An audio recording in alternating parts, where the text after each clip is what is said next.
and this was exactly why I said it to him. Are you ready for this, Andrew? These people, and again, I feel bad for them. They can't have children and they can't multiply, so they want to come after your children because that's how they multiply. Boy, Timmy is sitting in a class saying, be like me, it's okay. Look at how young these kids are. They're not impressionable, these kids. You gonna do something to my child?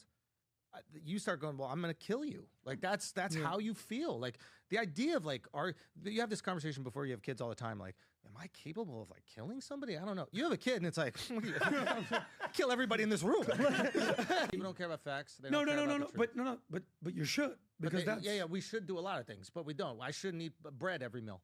Yeah, but do you know what I mean? But like, just don't care about your facts. What is faith? Is faith a fact? Faith is a feeling. The most important thing is a belief. It's a belief. Believing in something you have not yet seen. To me, that's a feeling. That's a feeling. Sure, it's not a fact. But so to me, the most important. Look, I know you guys already know where this is going, but just watch what happens here. So we've got this clip of a drag queen, Timothy McBride, sitting in front of literal children reading trans propaganda to them. And the guys are about to watch it for the first time. And dude, the reactions are exactly what you'd expect from anyone who's actually a parent. Like, Vinny goes primal, Andrew tries to play middle ground, and Pat just cuts through all the BS and goes straight to the core of what's actually happening here. Because here's the thing, this isn't about tolerance. This isn't about acceptance. This is about access to your kids. And once you see it that way, you can't unsee it. So let's get into it and watch what happens when these guys actually process what they're seeing. But this is him sitting in front of kids, pretending to be a woman, reading a book, telling them it's okay to be transgender. So going to your guys' points, because you guys have kids, that's the problem with this group. Is that really what he's doing? Yeah, trust me, 100%. How long is this from? Why it's a problem. This is 48 seconds. Play it real quick. Let me just see what he says. She went with her family to the doctor, and the doctor said that she's a girl, and everyone should see her and treat her like a girl, right? Which is to say that they should call her Jazz, and they should treat her with respect and be nice to her. But can I ask you one more question? So that journey that she had from people thinking she was a boy, and the fact that Jazz knew she was a girl. Okay, so you have no right to have this and this was exactly why I said it to him. Are you ready for this, Andrew? These people, and again, I feel bad for them. They can't have children and they can't multiply, so they want to come after your children because that's how they multiply. I'm telling you guys, and you made a great point, Pat. Why don't we take a step back, Andrew, and like find out, like you guys said, have compassion. It's a brain disorder. Can we? Because everybody just wants to go, call me this, do this, chop it off, go for the kids. Time out. Take a step back. What is going on in here? Could we have a national psychiatry? Transgender, sit them down and talk to these people and find out so that it doesn't keep happening for people. But that's how they multiply. They're sitting, your boy Timmy is sitting in a class saying, be like me, it's okay. Look at how young these kids are. They're not impressionable, these kids. I think Democrats just need to have like a conversation with parents, show that video, and then just have parents honestly tell them how it makes them feel. I think if you have honest interactions with people, you'll see how they react emotionally. And I think that they'll maybe create policy or change their positions based on that. They learned it based on this last election, I think. I think a lot of people chalk up this election to things that it maybe really wasn't. I think it's culture shift. You know, you could say whatever it is, I think, but I think it's just culture shift. I think that there was like a rejectionist agenda. I think in the same way that, you know, when Trump lost, people were voting against Trump. I think with this election, people were voting against the administration. Not everybody was like this diehard Trump, I love this guy, MAGA forever. I think there are a lot of people who are like, I don't like what's happening, and they being the Kamala or the Biden administration are saying we're going to continue doing the same thing. Well, because it's called equilibrium. Every 4 to 8 years, we have a culture war in this country, and we shift. Well, we always got a culture war. Well, of course. Sure. And clearly, Trump won the culture war. But what I think is so amazing about this conversation here is you're not going to get this on mainstream media. What I love about Pat, and even what I love about Schulz is, hold on, but let's go there. Hold on, no. Go even deeper. Hold on, go even deeper. And where you go deeper and deeper and deeper is where you find the truth. I know, Pat, I've seen you with your children. Like, I understand who you are. Okay, so hold on. I got to pause this for a second because this is actually the perfect example of how the left wins cultural arguments even when they're factually wrong. Andrew just said, feelings don't care about your facts. And dude, he's not wrong about how human beings operate. Like, I hate that he's right about this, but he is. People are feeling-based. That's just reality. That's why the left is so good at framing everything as a compassion issue, as a kindness issue, as a don't be mean issue. Because feelings are powerful. But here's where it gets dangerous, man. When you let feelings override objective reality, especially when it comes to kids, you end up exactly where we are right now.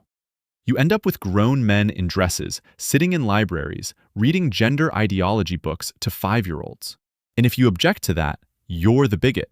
You're the hateful one. You're the one who needs to have more compassion. Like, are you serious right now? The compassion argument? Let me tell you what compassion actually looks like. Compassion is protecting children from being sexualized and confused about basic biology before they even hit puberty. Compassion is not letting activists use kids as pawns in their culture war. That's what actual compassion is. And Vinny nailed it earlier when he said, they can't have children, they can't multiply, so they want to come after your children. I know that sounds harsh. I know people are going to call that hateful. But you know what? It's observable reality. These people are in schools. They're in libraries. They're on social media targeting kids. And they do it under the banner of education and acceptance. But what they're really doing is grooming the next generation to normalize what would have been considered insane 10 years ago. And Andrew's point about parents going primal, dude, yes, that's the correct response. When someone tries to mess with your kid's head, when someone tries to tell your 6-year-old that boys can be girls and girls can be boys, and you can just pick whatever you want, yeah, you're going to go primal. That's not irrational. That's biology. That's your duty as a parent. The problem is, the left has spent decades convincing people that that primal protective instinct is actually bigotry. They've reframed normal parental concern as hate. And a lot of people fell for it because they didn't want to be called names. They didn't want to be labeled transphobic. So they stayed quiet while this stuff infiltrated every institution. But here's what I love about this conversation. These guys aren't staying quiet. Pat's pushing deeper. Vinny's calling it what it is. Even Andrew, who's trying to be fair to both sides, can't deny the facts once they're laid out in front of him. This is the conversation America's been waiting to have. Not the sanitized, HR-approved, let's respect everyone's pronouns version. The real version. The version where we actually ask, why are we letting this happen to kids? What is the end game here? And who benefits? Let me know in the comments what you guys think about that, because I know you see it too. So it's like, truth. I know, Pat, I've seen you with your children. Like, I understand who you are as a man. And I think that people need to realize, like, how you become very primal when it comes to your children. Mm-hmm. And the reactions you're going to get when you make me feel like my child is going to be manipulated in some way and he could potentially be harmed are primal reactions. And that's not often, like, the best discourse. Like, you're getting the most raw version of me. Are you going to do something to my child? You start going, well, I'm going to kill you. Like, that's how you feel. Like, the idea of, like, you have this conversation before you have kids all the time. Like, am I capable of, like, killing somebody? I don't know. You have a kid and it's like, kill everybody in this room. It's right the easiest thing in the world, right? So I think it'd be very important, especially with these type of topics, like, regardless of how you feel, you could be the most pro, you could be the most anti. You got to understand how parents feel and how you're making them feel. And if you don't, you'll lose every election for the next 100 years if you don't look into how you're making parents feel. You know, on one hand, this conversation, you're talking about feelings and, hey, be respectful and have empathy, and I get that. But also juxtapose that with, no, there's actually the truth, and there's justice, and there's facts, people don't care and there's about, reality. People don't care about facts. They No, don't but you should, because that's... Yeah, we should do a lot of things, but we don't. I shouldn't eat bread every meal. Yeah, but do you know what I mean? But, like, hold on, Schulz. Having a low carb lifestyle is a little bit different than a Ben Shapiro says boy facts don't care about your feelings. True. Right? He couldn't be more wrong. Feelings don't care about your facts. What is faith? Is faith a fact? Faith is a feeling. The most important thing is belief. It's a belief. Believing in something you have not yet seen. To me, that's a feeling. That's a feeling. Sure, yeah. It's not a fact. But so to me, the most important part of your constitution as a human being is a feeling. It is not a fact. And human beings are feeling-based people. That's why myths move us so much more. There's no movie that's just about data and facts. We're like, I don't give a fuck about that shit. But you put on some movie that matters to me, and I'm like, wow, this is incredible because it evokes feeling. You're right, but at the same time, if I want to get reassurance, I seek facts. Yeah. You know, facts tell, stories sell. I want to know the facts. Yes. And then based on my life experiences, I'm probably not going to like some of the facts because it's going to contradict what I thought was true for 46 years. Or I'm going to sit down and be like, see. But it's either validation or like, oh, shit, I was wrong. But you're going to go through one of those. Because the truth passes through 3 stages.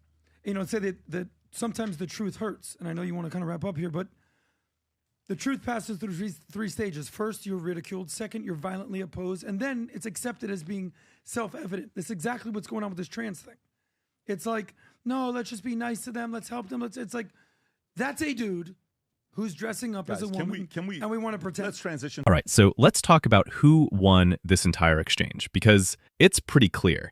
Pat and Vinny dominated this conversation. Like, it wasn't even close.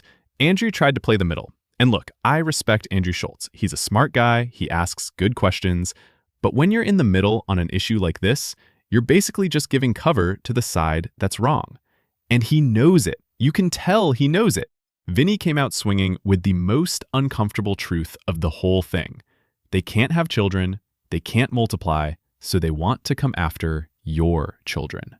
And dude, that line made everyone freeze for a second because it's so blunt. But is it wrong? No, it's not wrong. It's pattern recognition. It's observable behavior. These activists are not going after adults. They're going after kids in schools, in libraries, on TikTok. Everywhere kids are, that's where they show up. And Pat did exactly what he does best. He went deeper. He didn't let Andrew's, well, let's just have compassion argument derail the conversation. He said, hold on, let's actually talk about what's happening here. Let's look at the brain disorder aspect. Let's ask why we're not treating this like a mental health issue instead of celebrating it and pushing it on children. That's the question nobody in mainstream media will ask. Why are we not approaching this with the same caution we approach every other mental health condition? Why is this the one thing where we just go, yeah, chop it off, pump them full of hormones, let them make permanent, life-altering decisions at age 12? It's insane. And Andrew's point about feelings versus facts, look, he's right that feelings drive behavior, but Pat's right that facts matter when you're making decisions. Both things can be true, but when we're talking about protecting kids, facts have to win. Reality has to win. You don't get to just feel your way through parenting and let your kid make irreversible medical decisions because some activist told them it's okay. The bigger picture here is this. The left lost the culture war on this issue. They lost it big. And they lost it because normal people, parents, grandparents, people with common sense, finally saw what was happening and said, no, not to my kids. And that's exactly what happened in this last election. It wasn't just about the economy. It wasn't just about immigration. It was about this stuff too. The stuff that makes you go primal as a parent. Trump won because he's the only one willing to say out loud what everyone's thinking. The only one who will actually stand between your kids and this agenda. And that's why millions of people voted for him, even if they didn't like everything about him. Because at the end of the day, you vote for the guy who's going to protect your family. Period. So massive respect to Pat and Vinny for not backing down on this. Massive respect for Andrew for at least being willing to have the conversation instead of shutting it down like most people would. This is the kind of dialogue we need more of, not the sanitized corporate media version, the real version, the version that makes people uncomfortable because it's true.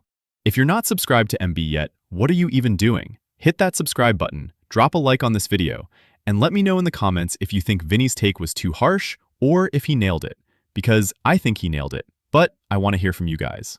Stay sharp. I'll see you in the next one.